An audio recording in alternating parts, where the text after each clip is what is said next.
Hi ಎಲ್ಲ friends, ಇವತ್ತಿನ ವಿಡಿಯೋಗೆ ನಿಮ್ಮೆಲ್ಲರಿಗೂ ಸ್ವಾಗತ. ನಾನು ನಿಮ್ಮ ನಾರಾಯಣ್ ಸರ್. ಸ್ನೇಹಿತರೆ, RRB, SSC ಮತ್ತೆ ಸ್ಟೇಟ್ ಗೌರ್ಮೆಂಟ್ ಹೀಗೆ ಪ್ರತಿಯೊಂದು ಇಲಾಖೆಯಲ್ಲೂ ಇನ್ನೇನು ಉದ್ಯೋಗಗಳ ನೋಟಿಫಿಕೇಶನ್ ಪ್ರಾರಂಭ ಆಗ್ತಾ ಇದಾವೆ. ನೀವು ನೋಡಿರ್ಬೋದು, RRB ತನ್ನ ಒಂದು ಆನ್ಯುವಲ್ ಕ್ಯಾಲೆಂಡರ್ ನ ಬಿಡುಗಡೆ ಮಾಡಿತ್ತು. ಅದರಂತೆ ಇನ್ನು ಏನಂದ್ರೆ ಸರಣಿ ಉದ್ಯೋಗಗಳು ಪ್ರಾರಂಭ ಆಗ್ತದೆ. ಈ ಒಂದು ನಿಟ್ಟಿನಲ್ಲಿ ತುಂಬಾ ಜನ ನನ್ನ ಕೇಳ್ತಾ ಇದ್ರು, ಸರ್ ಕರೆಂಟ್ ಅಫೇರ್ಸ್ ಕ್ಲಾಸ್ ಅನ್ನ ಮಾಡಿ, ಯಾಕಂದ್ರೆ ಎಕ್ಸಾಮ್ ಅಲ್ಲಿ ಕರೆಂಟ್ ಅಫೇರ್ಸ್ ಅನ್ನ ಜಾಸ್ತಿ ಕೇಳ್ತಾರೆ.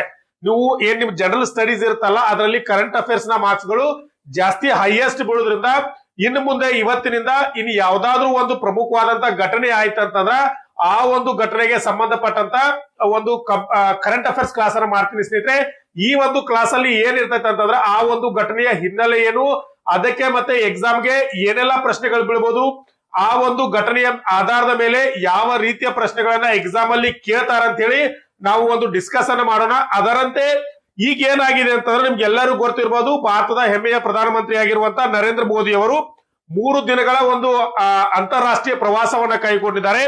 ಜೋರ್ಡಾನ್ ಮತ್ತೆ ಇಥಿಯೋಪಿಯಾ ಮತ್ತೆ ಒಮನ್ ದೇಶಗಳಿಗೆ ಒಂದು ಪ್ರವಾಸವನ್ನ ಕೈಗೊಂಡಿದ್ದಾರೆ. ಈ ಒಂದು ಪ್ರವಾಸದಲ್ಲಿ ಜೋರ್ಡಾನ್ ಭೇಟಿ ಒಂದು ಪ್ರಾಮುಖ್ಯತೆಯನ್ನು ಪಡೆದುಕೊಳ್ತಾ ಸ್ನೇಹಿತರೆ. ಯಾಕಂತಂದ್ರ ಕಳೆದ 37 ವರ್ಷಗಳಲ್ಲಿ ಯಾವುದೇ ಭಾರತೀಯ ಪ್ರಧಾನಮಂತ್ರಿಯವರಿಂದ ಜೋರ್ಡಾನ್ಗೆ ನಡೆದಂತ ಮೊದಲ ಸಂಪೂರ್ಣ ದ್ವಿಪಕ್ಷೀಯ ಭೇಟಿ ಇದಾಗಿದೆ ಸ್ನೇಹಿತರೆ. ಅದರಂತೆ ಭಾರತ ಮತ್ತು ಜೋರ್ಡಾನ್ನ ರಾಜತಾಂತ್ರಿಕ ಸಂಬಂಧಗಳ 75ನೇ ವರ್ಷದ ಸಂಭ್ರಮಕ್ಕೆ ಇದು ಒಂದು ಸಾಕ್ಷಿ ಆಗ್ತಾ ಇದೆ. ಆ ಒಂದು ಸಂಬಂಧದಲ್ಲಿ ಆ ಒಂದು ಭೇಟಿಯಲ್ಲಿ ಒಂದು ಪ್ರಮುಖವಾದಂತ ಒಂದು ಒಪ್ಪಂದ ಏರ್ಪಡಿದೆ ಸ್ನೇಹಿತರೆ. ಅದೇನಂತಂದ್ರ ಆ ಒಂದು ಪೆಟ್ರಾ ಮತ್ತು ಎಲ್ಲೋರಾ ಗೈಗಳ ಒಂದು ಏನಂತಂದ್ರ ಒಂದು ಒಪ್ಪಂದ ಏರ್ಪಟ್ಟೈತೆ. ಏನಪ್ಪಾ ಅಂತಂದ್ರೆ ಇದಕ್ಕೆ ಯಾವ ರೀತಿಯ ಒಂದು ಒಪ್ಪಂದ ಅಂತ ಕರೀತಾರ ಅಂತಂದ್ರ ಇದು ಟ್ವಿನ್ನಿಂಗ್ ಒಪ್ಪಂದ ಅಂತ ಕರೀತಾರೆ. ಟ್ವಿನ್ನಿಂಗ್ ಒಪ್ಪಂದ ಅಂದ್ರೆ ಏನು, ಯಾಕೆ ಪೆಟ್ರಾ ಮತ್ತು ಎಲ್ಲೋರಾ ಗುಹೆಗಳ ಮಧ್ಯೆ ಆಯ್ತಂದ್ರೆ ಸ್ನೇಹಿತರೆ ನೋಡ್ಬೋದು ನೀವು. ಎಲ್ಲೋರಾ ಗುಹೆಗಳು ಏನದಾವ ಅಂತಂದ್ರ ಯುನೆಸ್ಕೋದ ವಿಶ್ವ ಪಾರಂಪರಿಕ ಪ್ರಸಿದ್ಧವಾದಂತ ತಾಣಗಳಾಗಿದಾವ ಸ್ನೇಹಿತರೆ.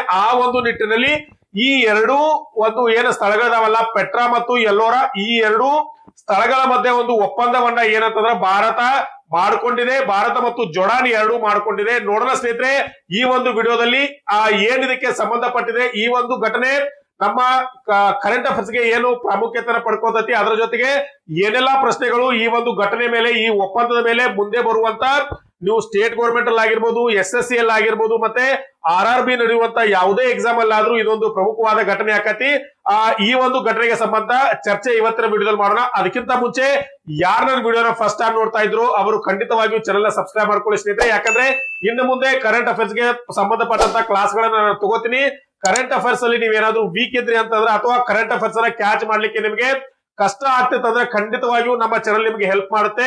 ಯಾವೆಲ್ಲ ಪ್ರಮುಖವಾದ ಘಟನೆಗಳು ನಡೀತಾವೆ ಅಥವಾ ಯಾವುದೇ ಪ್ರಮುಖವಾದಂತ ಕ್ರೀಡೆ ಆಗಿರ್ಬೋದು, ಪ್ರಶಸ್ತಿಗಳಾಗಿರ್ಬೋದು, ಪ್ರಮುಖವಾದ ಘಟನೆಗಳಾಗಿರ್ಬೋದು, ಪ್ರಮುಖವಾದ ವ್ಯಕ್ತಿಗಳಾಗಿರ್ಬೋದು, ಹೀಗೆ ಕರೆಂಟ್ ಅಫೇರ್ಸ್ ಅಲ್ಲಿ ಅಥವಾ ಜನರಲ್ ಸ್ಟಡಿಯಲ್ಲಿ ಬರುವಂತ ಯಾವುದೇ ಘಟನೆಯನ್ನು ಸಹ ನಾವು ನಿಮಗೆ ಅಂದ್ರೆ ಇನ್ಫಾರ್ಮೇಶನ್ ಅನ್ನ ಕೊಡ್ತಾ ಇರ್ತೀವಿ. ಅದರ ಬೇಕಂತಂದ್ರೆ ನೀವು ಚಾನೆಲ್ ನ ಸಬ್ಸ್ಕ್ರೈಬ್ ಮಾಡ್ಕೊಳ್ಳಿ, ಮತ್ತೆ ನೀವು ಫ್ರೆಂಡ್ಸ್ ಗೆಲ್ಲ ಶೇರ್ ಮಾಡಿ. ಅದರ ಜೊತೆಗೆ ನಿಮಗೆ ಅಪ್ಡೇಟ್ ನಿರಂತರವಾಗಿ ಅಪ್ಡೇಟ್ ಬೇಕಂದ್ರೆ ನಮ್ಮ ವಾಟ್ಸ್ಆಪ್ ಗ್ರೂಪ್ ಏನಾದ್ರೆ ಒಂದು ಲಿಂಕ್ ಅನ್ನ ಕೆಳಗಡೆ ಕೊಟ್ಟಿರ್ತೀವಿ, ಅದಕ್ಕೂ ಜಾಯ್ನ್ ಆಗಿ. ಅದರ ಜೊತೆಗೆ ಇನ್ಸ್ಟಾಗ್ರಾಮ್ ಮತ್ತೆ ಫೇಸ್ಬುಕ್ ಲಿಂಕ್ ಅನ್ನ ಸಹ ಕೊಟ್ಟಿರ್ತೀವಿ, ಅದರಲ್ಲೂ ಜಾಯ್ನ್ ಆಗಿ ನಮ್ಮನ್ನ ಸಪೋರ್ಟ್ ಮಾಡಿ ಅಂತ ಹೇಳ್ತಾ ಬನ್ನಿ ವಿಡಿಯೋನ. ಸ್ನೇಹಿತರೆ, ಯಾವುದೇ ಒಂದು ಎಕ್ಸಾಮ್ಗೆ ಪ್ರಿಪರೇಷನ್ ಆಗೋದಕ್ಕಿಂತ ಮುಂಚೆ ಅದರ ಹಳೆಯ ಪ್ರಶ್ನೆ ಪತ್ರಗಳನ್ನ ಅನಲೈಸ್ ಮಾಡೋದು ತುಂಬಾ ಪ್ರಾಮುಖ್ಯತೆಯನ್ನ ಪಡೆದುಕೊಳ್ತದೆ. ಯಾಕಂದ್ರೆ ಈಗ ನಡೆಯುವಂತ ಗ್ರೂಪ್ ಡಿ ಪರೀಕ್ಷೆಗಳಲ್ಲಿ ಅತಿ ಹೆಚ್ಚು ಪ್ರಶ್ನೆಗಳು ಪ್ರೀವಿಯಸ್ ಕ್ವಶನ್ ಪೇಪರ್ ಇಂದ ಬಿದ್ದಿದಾವ ಅಂತ ಹೇಳಿ ತುಂಬಾ ಜನ ರಿವ್ಯೂ ಅನ್ನ ಕೊಡ್ತಾ ಇದ್ದಾರೆ. ಅಂದ್ರೆ ಅರ್ಥ ಏನು, 2018, 2022 ಮತ್ತೆ 2013 ಏನ್ ಎಕ್ಸಾಮ್ ನಡೆದಲ್ಲ ಅದರ ಪ್ರಶ್ನೆಗಳು ರಿಪೀಟ್ ಆಗಿದಾವೆ ಅಂತ ತುಂಬಾ ಜನ ಹೇಳ್ತಾ ಇದ್ದಾರೆ. ಆದ್ದರಿಂದ ನಮ್ಮ ಚಾನೆಲ್ ವತಿಯಿಂದ ನಿಮಗೆ ಏನಂತಂದ್ರೆ ಒಂದು ಕ್ವಶನ್ ಪೇಪರ್ ಬ್ಯಾಂಕ್ ಅನ್ನ ಕೊಡ್ತಾ ಇದೀವಿ ಸ್ನೇಹಿತರೆ. ಅಂದ್ರೆ ಇದರಲ್ಲಿ 2005ರಿಂದ ಹಿಡ್ಕೊಂಡು 2022ರವರೆಗೆ ಗ್ರೂಪ್ ಡಿ ಗೆ ನಡೆದಿರ್ತಕ್ಕಂತ ಹಳೆಯ ಪ್ರಶ್ನೆ ಪತ್ರಗಳನ್ನ ಪ್ರೀವಿಯಸ್ ಕ್ವಶನ್ ಪೇಪರ್ ಗಳನ್ನ ನಿಮಗೆ ಕೊಡ್ತಾ ಇದ್ದೀವಿ. ಅದು 30 ಸಟ್ಟು ಪ್ರಶ್ನೆ ಪತ್ರಗಳನ್ನ ನಿಮಗೆ ಕೊಡ್ತಾ ಇದೀವಿ ಸ್ನೇಹಿತರೆ. ಅದು ಕೇವಲ 99 ರೂಪಾಯಿಗಳನ್ನ ನೀವು ಪಾವತಿ ಮಾಡಿ ಈ ಪ್ರಶ್ನೆ ಪತ್ರಗಳನ್ನ ತೆಗೆದುಕೊಳ್ಬೇಕಾಗ್ತದೆ. ಯಾಕಂದ್ರೆ ಎಕ್ಸಾಮ್ ಅಲ್ಲಿ ಅತಿ ಹೆಚ್ಚು ಪ್ರಶ್ನೆಗಳು ರಿಪೀಟ್ ಆಗ್ತಾ ಇದಾವೆ. ಮತ್ತೆ ಎಕ್ಸಾಮ್ ಯಾವ ರೀತಿ ಇದೆ ಅಂತ ನೀವು ತಿಳ್ಕೊಳ್ಬೇಕಾತಂದ್ರ ಈ ಪ್ರಶ್ನೆ ಪತ್ರಗಳನ್ನ ಅನಲೈಸ್ ಮಾಡೋದು ತುಂಬಾ ಪ್ರಾಮುಖ್ಯತೆಯನ್ನ ಪಡ್ಕೊಳ್ಳೋದು ಸ್ನೇಹಿತರೆ. ಅದರ ಜೊತೆಗೆ ನಮ್ಮ ಹತ್ರ NTPC ಪ್ರೀವಿಯಸ್ ಕ್ವಶನ್ ಪೇಪರ್ಗಳು ಇದಾವೆ, ಅವನು ಸಹ ನೀವು ತೆಗೆದುಕೊಳ್ಬಹುದು. ಅದೇ ರೀತಿ SSC JD ಪ್ರಶ್ನೆ ಪತ್ರಗಳಿದಾವೆ, ಅವನು ತೆಗೆದುಕೊಳ್ಬಹುದು. RRB ಟೆಕ್ನಿಷಿಯನ್, ALP, SSC ಇವೆಲ್ಲವೂ ಪ್ರಶ್ನೆಗಳ ಪತ್ರಗಳು ನಮ್ಮಲ್ಲಿ ಅವೈಲಬಲ್ ಇರ್ತಾವೆ. ಅವನ್ನ ನೀವು ತಗೊಂಡು ಸ್ಟಡಿಯನ್ನ ಮಾಡಬಹುದು ಸ್ನೇಹಿತರೆ. ಅದರ ಜೊತೆಗೆ ಏನೀಗ 4-5 ದಿನಗಳಲ್ಲಿ ಎಕ್ಸಾಮ್ ಅಲ್ಲಿ ಅತಿ ಹೆಚ್ಚು ಕರೆಂಟ್ ಅಫೇರ್ಸ್ ಬೀಳ್ತಾ ಇದ್ದಾವೆ, ನೀವೆಲ್ಲರೂ ನೋಡಿರ್ಬೋದು. ಆ ಒಂದು ಕರೆಂಟ್ ಅಫೇರ್ಸ್ ನೀವು ಕ್ಯಾಚ್ ಮಾಡ್ಬೇಕಂತಂದ್ರೆ 2025 ಕರೆಂಟ್ ಅಫೇರ್ಸ್ ಅನ್ನ ತಪ್ಪದೇ ಓದ್ಬೇಕಾಗ್ತದ. ಯಾಕಂದ್ರೆ ಅತಿ ಹೆಚ್ಚು ಪ್ರಶ್ನೆಗಳು 2025 ಕರೆಂಟ್ ಅಫೇರ್ಸ್ ಅಂದ್ರೆ ಜನವರಿ ಟು ಅಕ್ಟೋಬರ್ ಏನೋ ಒಂದು ಮಂತ್ ನಡೀತಾ ಇದೆಯಲ್ಲ, ಈ ಒಂದು ಏನಂದ್ರೆ ಮಂತ್ರಲ್ಲೇ ಅತಿ ಹೆಚ್ಚು ಪ್ರಶ್ನೆಗಳು ಬೀಳ್ತಿದಾವೆ. ಆದ್ರಿಂದ ನಿಮಗೆ ಹೆಲ್ಪ್ ಆಗ್ಲಿ ಅಂತ ಹೇಳಿ ನಮ್ಮ ಚಾನೆಲ್ ವತಿಯಿಂದ ಕರೆಂಟ್ ಅಫೇರ್ಸ್ ನೋಟ್ಸ್ ಅನ್ನ ಕೊಡ್ತಾ ಇದೀವಿ ಸ್ನೇಹಿತರೆ. ಅದು 10 ತಿಂಗಳ ನೋಟ್ಸ್, ಜನವರಿ ಟು ಅಕ್ಟೋಬರ್. ಇದು ಕೇವಲ 99 ರೂಪಾಯಿಗಳನ್ನ ನೀವು ಪಾವತಿ ಮಾಡಿ ತೆಗೆದುಕೊಳ್ಬೇಕು. ಯಾರಿಗ್ ಬೇಕು ಅವರು ಈ ನಂಬರ್ಗೆ ಕಾಂಟ್ಯಾಕ್ಟ್ ಮಾಡಿ ತೆಗೆದುಕೊಳ್ಬಹುದು. ಅದರ ಜೊತೆಗೆ ನಿಮ್ಮ ಜನರಲ್ ಸೈನ್ಸ್ ಅಂತ ಒಂದು ಟಾಪಿಕ್ ಬರ್ತದೆ, ಇದ್ರ ಮೇಲೆ 25 ಅಂಕಗಳನ್ನ ನೀವು ಎಕ್ಸಾಮ್ ಅನ್ನ ಬರಿಬೇಕಾಗ್ತದೆ ಸ್ನೇಹಿತರೆ. ಆ ಒಂದು ಚಾಪ್ಟರ್ ನಲ್ಲಿ ಕೆಮಿಸ್ಟ್ರಿ, ಬಯಾಲಜಿ, ಫಿಸಿಕ್ಸ್ ಎಲ್ಲದರ ಮೇಲೆ ಪ್ರಶ್ನೆಗಳು ಬೀಳ್ತವೆ. ಅದಕ್ಕೆ ನಿಮಗೆ ಹೆಲ್ಪ್ ಆಗ್ಲಿ ಅಂತೇಳಿ ಜನರಲ್ ಸೈನ್ಸ್ ಸ್ಟಡಿ ಕಿಟ್ ಅಂತ ನಾವು ಒಂದು ಪ್ಯಾಕೇಜ್ ಅನ್ನ ಕೊಡ್ತಾ ಇದೀವಿ ಸ್ನೇಹಿತರೆ. ಇದು ಪ್ಯೂರ್ ಕನ್ನಡದಲ್ಲಿ ಇರ್ತೈತಿ. ಈ ಎಲ್ಲಾ ಸಿಲೆಬಸ್ ನಿಮಗೆ ಕವರ್ ಮಾಡಿ ಕೊಡ್ತೀವಿ. ಇದು ಸಹ ಇದರ ಒರಿಜಿನಲ್ ಬೆಲೆ 199 ರೂಪಾಯಿ ಇತ್ತು ಮೊದಲೇ. ನಾವು ಇದರ ಎಕ್ಸಾಮ್ಸ್ ಬಂದು ನಿಮಗೆ ಹೆಲ್ಪ್ ಆಗ್ಲಿ ಅಂತ ಕೇವಲ 99 ರೂಪಾಯಿಗಳ ಕೊಡ್ತಾ ಇದೀವಿ. ಯಾರಿಗ್ ಬೇಕು ಅವರು ಏನಂದ್ರೆ ಈ ಒಂದು ನಂಬರ್ ನ ಕಾಂಟ್ಯಾಕ್ಟ್ ಮಾಡಿ ತೆಗೆದುಕೊಳ್ಬಹುದು. ಮತ್ತೆ ಸ್ನೇಹಿತರೆ ಇನ್ನೊಂದು ಇಂಪಾರ್ಟೆಂಟ್ ಏನಂದ್ರೆ ಒಂದು ಅಪ್ಡೇಟ್ ಇದೆ. ಏನಂತಂದ್ರೆ ನಮ್ಮಲ್ಲಿ ಸ್ಟಡಿ ಮಟೀರಿಯಲ್ಸ್ ಅಂದ್ರೆ ಟೋಟಲ್ ಆಗಿ ಏನೊಂದು ಜನರಲ್ ಅವೇರ್ನೆಸ್ ಅಂತ ಒಂದು ಏನಂದ್ರೆ ಒಂದು ಚಾಪ್ಟರ್ ಇದೆ. ಆ ಒಂದು ಚಾಪ್ಟರ್ ಅಂದ್ರೆ ಒಂದು 20 ಮಾರ್ಕ್ಸ್ ಎಕ್ಸಾಮ್ ಇರ್ತಲ್ಲ, ಅವು ಎಲ್ಲವೂ ಕವರ್ ಆಗುವಂತ ಒಂದು ನೋಟ್ಸ್ ಪ್ಯಾಕೇಜ್ ಇದೆ. ಇದರಲ್ಲಿ general science, current affairs, Indian history, Indian constitution, general awareness ಅಂದ್ರೆ ಜಿಕೆ ಅಂತ ಕರಿತೀವಿ, ಇವೆಲ್ಲವೂ ಕೂಡಿರ್ತವೆ. ಇವೆಲ್ಲವೂ ಕೂಡಿ ಇದರ ಜೊತೆಗೆ ನಿಮಗೆ ಹಳೆಯ ಪ್ರಶ್ನೆ ಪತ್ರಗಳು ಸಹ ನಾವು ಉಚಿತವಾಗಿ ಕೊಡ್ತಾ ಇದೀವಿ. ಇವೆಲ್ಲವೂ ಸೇರಿ ಇದರ ಬೆಲೆ ಕೇವಲ 299 ರೂಪಾಯಿ ಇರ್ತದೆ ಸ್ನೇಹಿತರೆ. ಇವೆಲ್ಲವೂ ಬೇಕಂತಾರೆ 299 ಪಾವತಿ ಮಾಡಿ ಈ ನಂಬರ್ಗೆ ಕಾಂಟ್ಯಾಕ್ಟ್ ಮಾಡಿದ್ರೆ ನಾನು ನಿಮ್ಗೆ ಕೊಡ್ತೀನಿ ಸ್ನೇಹಿತರೆ.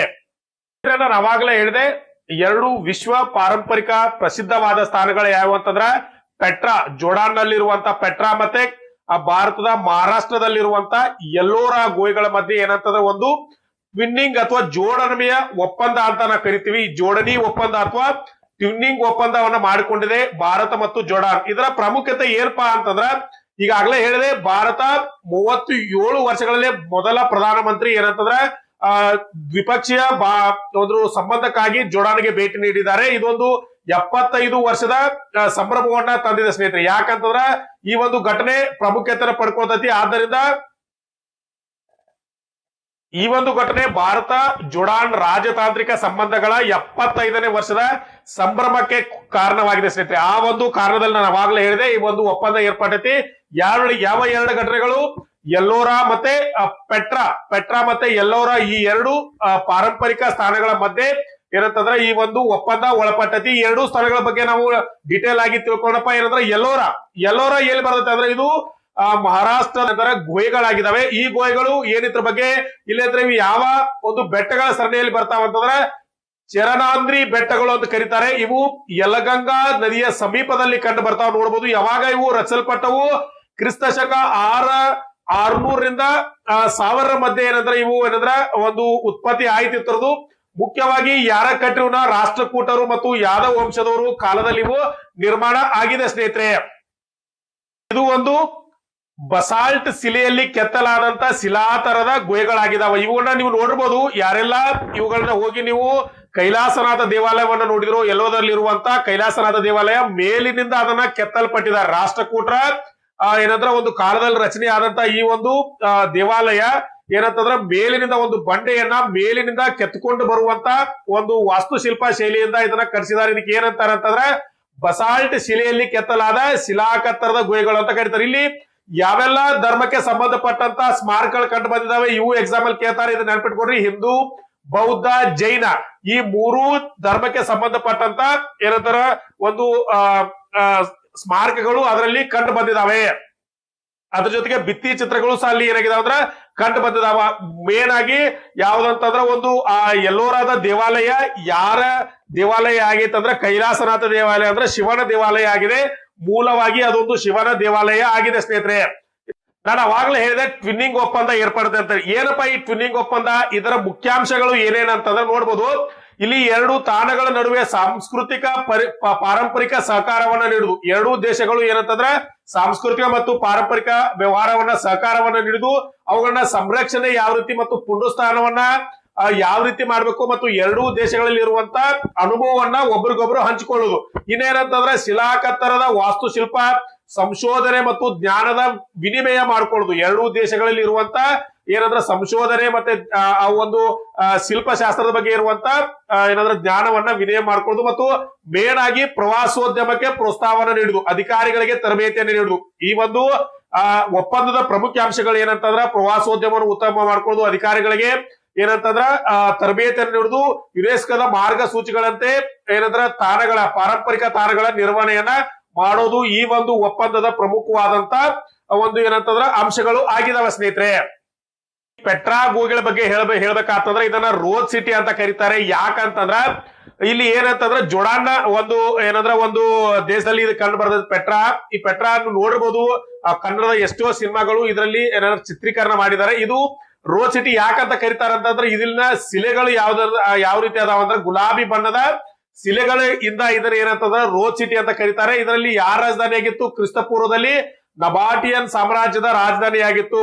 ಪೆಟ್ರಾ ಏನಂದ್ರೆ ಭಾಗಶಃ ನಿರ್ಮಾಣ ಆಗೈತಿ, ಅರ್ಧ ಅಷ್ಟ ಆಗೈತಿ, ಇನ್ನು ಉಳಿದಂತದ್ದು ಇನ್ನು ನಿರ್ಮಾಣ ಆಗಿಲ್ಲ. ಇಲ್ಲಿ ಏನಾಗಿದೆ ಅಂದ್ರ ಇದೊಂದು ಪರ್ವತಗಳಿಂದ ಕೂಡೈತಿ, ಕಣಿವೆಗಳಿಂದ ಕೂಡೈತಿ, ಏನಂದ್ರ ಒಂದು ಬೆಟ್ಟ ಗುಡ್ಡಗಳಿಂದ ಒಂದು ಕೂಡಿದಂತ ಸ್ಥಳ ಆಗೈತಿ. ನೀವು ಯಾರೆಲ್ಲ ಕನ್ನಡದ ಉಪೇಂದ್ರ ಅವ್ರದ್ದು ಒಂದು ಪ್ರಸಿದ್ಧವಾದಂತ ಫಿಲ್ಮ್ ಇದೆ, ಆ ಒಂದು ಹಾಡಿನಲ್ಲಿ ಅದನ್ನ ಚಿತ್ರೀಕರಿಸಿದ್ದಾರೆ. ಯಾವ್ದು ಅಂತ ನೋಡಿ, ಈಗ ನೀವು ನೋಡ್ಬೋದು ಕಾಂಪಿಟೇಷನ್ ಇದರಿಂದ ಏನೆಲ್ಲ ಬೀಳ್ಬೋದು.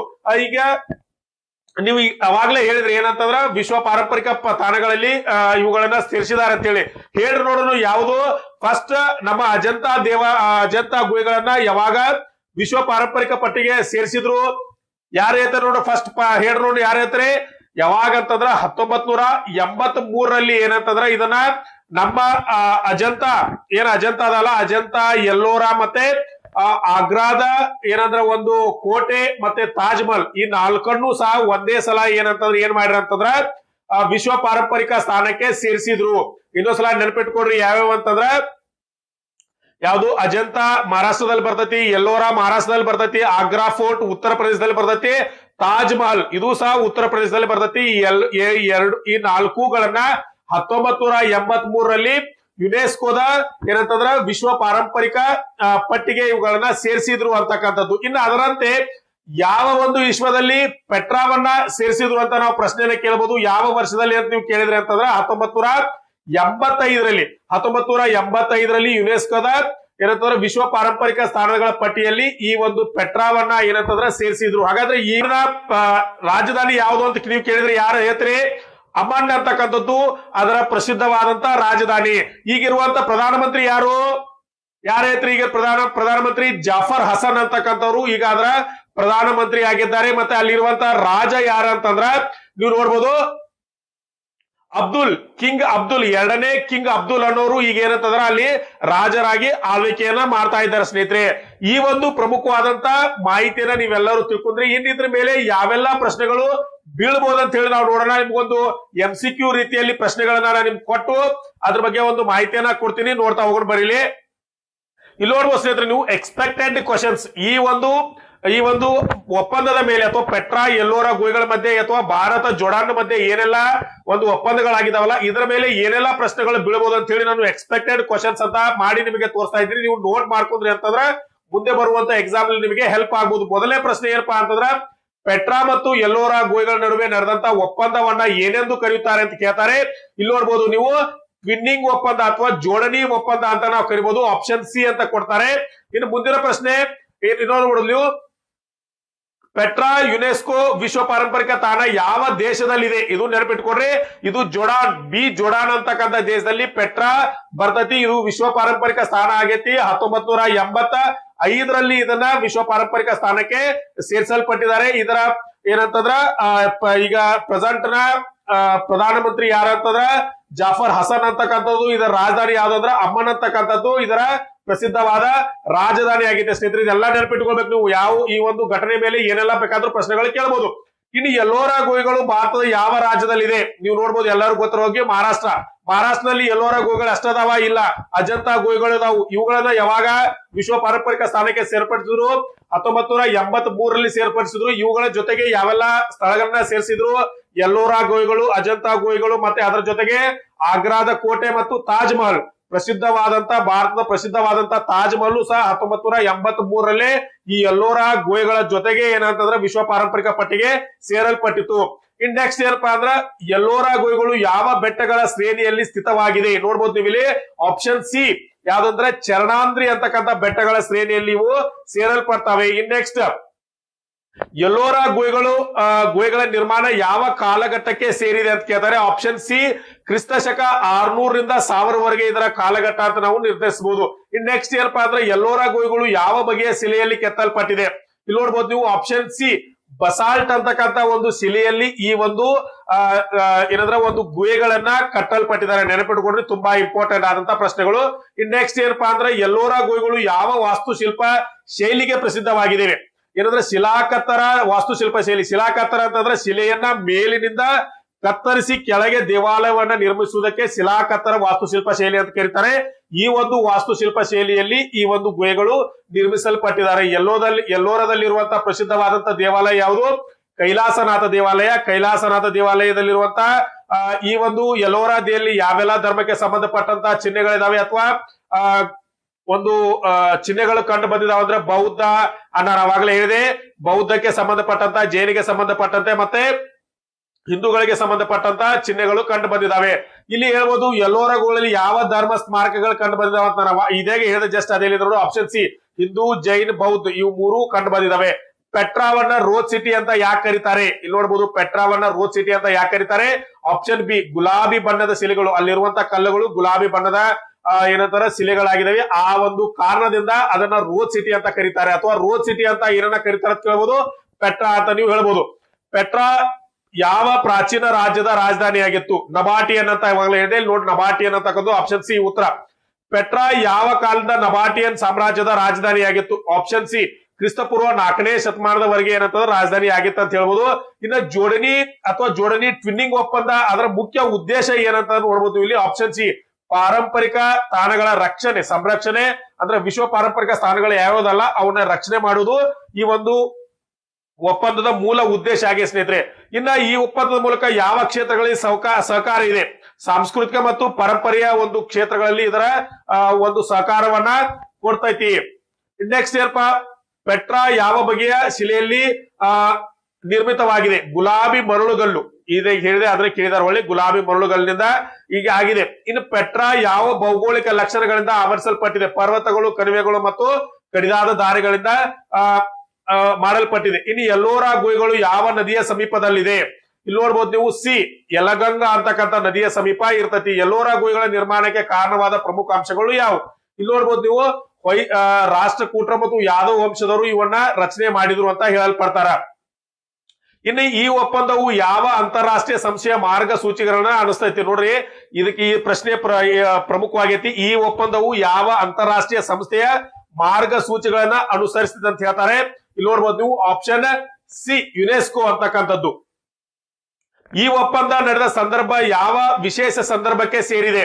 ಯಾವ್ದಪ್ಪ? ಸಿ ಭಾರತ ಜೋರ್ಡಾನ್ ರಾಜತಾಂತ್ರಿಕ ಸಂಬಂಧಗಳ 75 ವರ್ಷ ನಡೆದಾಗ ಈ ಒಪ್ಪಂದ ಏನಂದ್ರ ಸೇರಲ್ಪಟ್ಟಿದೆ ಅಂತಕ್ಕಂಥದ್ದು. ಇನ್ನು ಲಾಸ್ಟ್ ಪ್ರಶ್ನೆ ಏನಂದ್ರೆ ಎಲ್ಲೋರಾ ಗುಹೆಗಳು ಯಾವ ವಿಶೇಷತೆಯನ್ನ ತೋರುತ್ತವೆ? ಧಾರ್ಮಿಕ ಸಹಿಷ್ಣುತೆಯನ್ನ ತೋರ್ತವೆ. ಯಾಕಂದ್ರೆ ಇಲ್ಲಿ ಒಂದೇ ಧರ್ಮದ ಚಿಹ್ನೆಗಳು ಕಂಡು ಬರುದಿಲ್ಲ. ನೀವು ಯಾವ್ದ್ರ ಬೌದ್ಧ, ಜೈನ ಮತ್ತು ಹಿಂದೂ ಧರ್ಮಕ್ಕೆ ಸಂಬಂಧಪಟ್ಟಂತ ಈ ಚಿಹ್ನೆಗಳು ಇಲ್ಲಿ ಕಂಡು ಬರೋದ್ರಿಂದ ಇವ ಏನಂದ್ರ ಧಾರ್ಮಿಕ ಸಹಿಷ್ಣುತೆಗೆ ಸಂಬಂಧಪಟ್ಟದಾವ ಅಂತ ಹೇಳಿ ಹೇಳ್ತಾರೆ ಸ್ನೇಹಿತರೆ. ನೋಡಿದ್ರಲ್ಲ, ಈ ಒಂದು ಎಲ್ಲೋರಾ ಮತ್ತು ಪೆಟ್ರಾಗೆ ಸಂಬಂಧಪಟ್ಟಂತ ಯಾವೆಲ್ಲ ಇನ್ಫಾರ್ಮೇಶನ್ ಆದಂತ ಮಾಹಿತಿ ನಿಮ್ಗೆ ಕೊಟ್ಟಿದೀವಿ. ಅದ್ರ ಮೇಲೆ ಬೀಳುವಂತ ಎಕ್ಸ್ಪೆಕ್ಟೆಡ್ ಕ್ವಶನ್ ಸಹ ನಿಮ್ಗೆ ತೋರಿಸಿದೀನಿ. ಇವನ್ನೆಲ್ಲ ನೀವು ನೋಟ್ ಮಾಡ್ಕೊಡ್ರಿ. ಇನ್ನೊಂದು ನಿಮ್ಗೆ ಏನಂತಂದ್ರೆ ನಾನು ಅವಾಗಲೇ ಹೇಳಿದೆ, ಯಾವಾಗ ವಿಶ್ವ ಪಾರಂಪರಿಕ ಸ್ಥಾನಕ್ಕೆ ಸೇರಿತು ಭಾರತದ ನೀವು ಎಲ್ಲೋರಾ ಆಗಿರ್ಬೋದು, ಅಜಂತ ಆಗಿರ್ಬೋದು, ಆಗ್ರಾ ತಾಜ್ ಮಹಲ್ ಆಗಿರ್ಬೋದು, ಆಮೇಲೆ ಯಾವುದು ಆಗ್ರಾದ ಕೋಟೆ 83ರಲ್ಲಿ ಆಯ್ತು 1983ರಲ್ಲಿ. 85ರಲ್ಲಿ ಯಾವ್ದಂತಾರ ಜೋರ್ಡಾನ್ ವಿಶ್ವ ಪಾರಂಪರಿಕ ಸ್ಥಾಪನೆ ಆಯ್ತು. ಅದರಂತೆ ನೀವು ಒಂದು ಹೋಮ್ವರ್ಕ್ ತೋರ್ ನೀವೆಲ್ಲರೂ 1985ರಲ್ಲಿ ಯಾವ ಸ್ಥಳಗಳು ಅಂದ್ರೆ ಭಾರತದ ಯಾವ ಸ್ಥಳಗಳು 1985ರಲ್ಲಿ ವಿಶ್ವ ಪಾರಂಪರಿಕ ಪಟ್ಟಿಗೆ ಸೇರಲ್ಪಟ್ಟವು ಅಂತ ಕಮೆಂಟ್ ಬಾಕ್ಸ್ ಅಲ್ಲಿ ಕಮೆಂಟ್ ಮಾಡಿ ಸ್ನೇಹಿತರೆ. ಯಾವಾಗ ವಿಷಯ ನೆನಪಿಟ್ಕೊಡ್ರಿ, 1985ರಲ್ಲಿ ಯಾವಾಗ ಪೆಟ್ರಾ 1985ರಲ್ಲಿ ವಿಶ್ವ ಪಾರಂಪರಿಕ ಪಟ್ಟಿಯ ಸ್ಥಾನಕ್ಕೆ ಸೇರ್ತಲ್ಲ, ಅವಾಗ ಭಾರತದ ಯಾವ ಸ್ಥಳಗಳು ಯಾವ ಸ್ಥಳಗಳು ಯಾವಕ್ಕ ಸೇರಲ್ಪಟ್ಟಿದ್ವು ಅಂತ ಹೇಳಿ ನೀವು ಒಂದು ಕಮೆಂಟ್ ಬಾಕ್ಸ್ ಅಲ್ಲಿ ಕಮೆಂಟ್ ಮಾಡಿ ಸ್ನೇಹಿತರೆ. ಇದಾಗಿತ್ತು ಇವತ್ತಿನ ವಿಡಿಯೋ. ಈ ರೀತಿಯ ವಿಡಿಯೋಗಳು ನಿಮಗೆ ಇಷ್ಟ ಆಗಿತ್ತಂದ್ರೆ ಖಂಡಿತವಾಗಿಯೂ ನನ್ನ ಕಮೆಂಟ್ ಬಾಕ್ಸ್ ಅಲ್ಲಿ ಸರ್ ಈ ರೀತಿಯ ವಿಡಿಯೋಗಳನ್ನ ಮಾಡಿ ಅಂತ ಹೇಳಿ ನನಗೆ ಅದರಿಂದ ಒಂದು ಹುಮ್ಮಸ್ ಬರ್ತೈತಿ. ಮುಂದೆ ಬರುವಂತ ಯಾವ್ದಾದ್ರು ಪ್ರಮುಖವಾದ ಘಟನೆಗಳು ಆದವು ಅಂತಂದ್ರ ಪ್ರಮುಖವಾದ ಕ್ರೀಡಾಕೂಟಗಳು ಏರಲ್ಪಡಿದ್ವು ಅಥವಾ ಪ್ರಮುಖವಾದ ವ್ಯಕ್ತಿಗಳ ಬಗ್ಗೆ ನಿಮಗೆ ಒಟ್ಟು ಕರೆಂಟ್ ಅಫೇರ್ಸ್ ಅಲ್ಲಿ ಏನೆಲ್ಲ ಎಕ್ಸಾಮ್ ಕೇಳ್ಬೋದಲ್ಲ ಆ ಒಂದು ಎಲ್ಲಾ ಕ್ವಶನ್ ಗಳನ್ನ ಆ ಘಟನೆಯನ್ನ ಅದರ ಹಿನ್ನೆಲೆಯನ್ನ ಏನೆಲ್ಲಾ ಪ್ರಶ್ನೆಗಳನ್ನ ಕೇಳಬಹುದು ಅಂತ ಹೇಳಿ ನಿಮಗೆ ತಿಳಿಸಿಕೊಡ್ಲಿಕ್ಕೆ ನಾನು ಪ್ರಯತ್ನವನ್ನ ಮಾಡ್ತೀನಿ ಸ್ನೇಹಿತರೆ. ಈ ವಿಡಿಯೋ ನಿಮಗೆ ಇಷ್ಟ ಆಗಿದ್ರೆ ಖಂಡಿತವಾಗಿಯೂ ಚಾನೆಲ್ ನ ಸಬ್ಸ್ಕ್ರೈಬ್ ಮಾಡ್ಕೊಳ್ಳಿ. ಅಲ್ಲೇ ಪಕ್ಕದಲ್ಲಿರೋ ಬೆಲ್ ಐಕನ್ ಪ್ರೆಸ್ ಮಾಡಿ, ಲೈಕ್ ಮಾಡಿ, ಶೇರ್ ಮಾಡಿ ಅಂತ ಹೇಳ್ತಾ ಇವತ್ತಿನ ವಿಡಿಯೋನ ಇಲ್ಲೇ ಮುಗಿಸೋಣ. ನಮಸ್ಕಾರ.